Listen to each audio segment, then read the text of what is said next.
Valley of the Kings, the eternal resting ground of the pharaohs who had slept here for 3,000 years.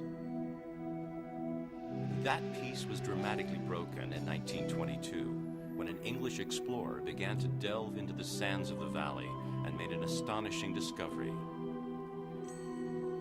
Howard Carter's speculative scrabblings in the desert dust uncovered a tomb that had been completely forgotten, secure against the attentions of grave robbers and sandstorms. It was to be one of the greatest archaeological discoveries of the 20th century.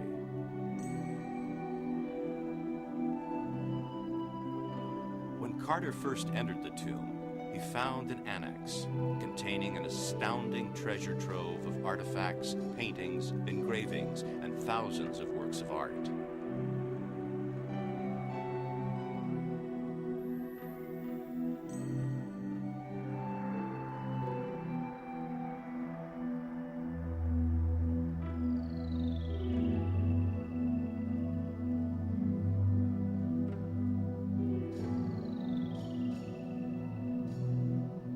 At the center of the tomb, inside a mammoth stone sarcophagus, was a solid gold coffin weighing as much as 2 men. Lying inside the beautiful gold coffin were the mummified remains of the boy king, Tutankhamun.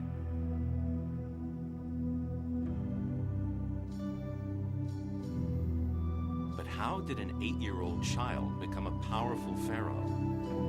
And what mystery is hidden behind his death, age 17?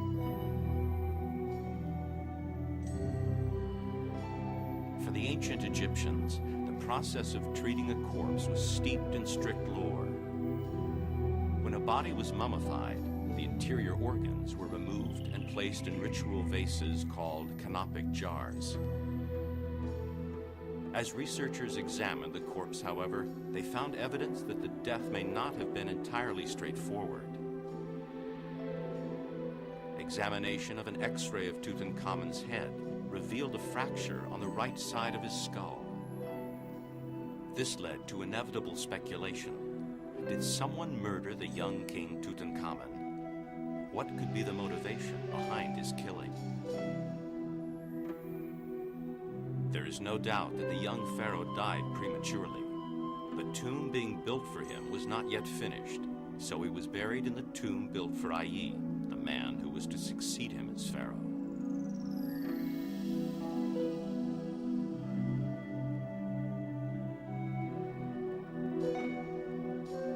Murals on the walls of the tomb depict GA&A clothed in panther skin, opening Tutankhamun's mouth to allow the breath of eternal life to enter his body. This ritual was usually performed by the man who was to become the next pharaoh, usually the dead man's eldest son. As Tutankhamun had no heir, this task fell to GA&A, one of the high counselors reigning over Egypt on behalf of the young pharaoh. He was a man of great power, but he wasn't of noble descent, and he was considered too old to become pharaoh. His one chance would be Tutankhamun's dying and not leaving an heir. We know that once GA&A became pharaoh, he insisted on marrying Tutankhamun's widow to legitimize his claim to the throne. He also took the magnificent tomb originally constructed for Tutankhamun for his own.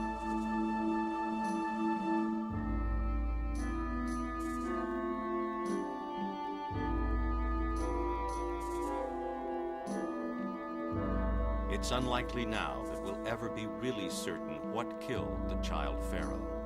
It's just one of many mysteries surrounding his dark, treasure-filled tomb. A stranger to the sun for more than 3,000 years.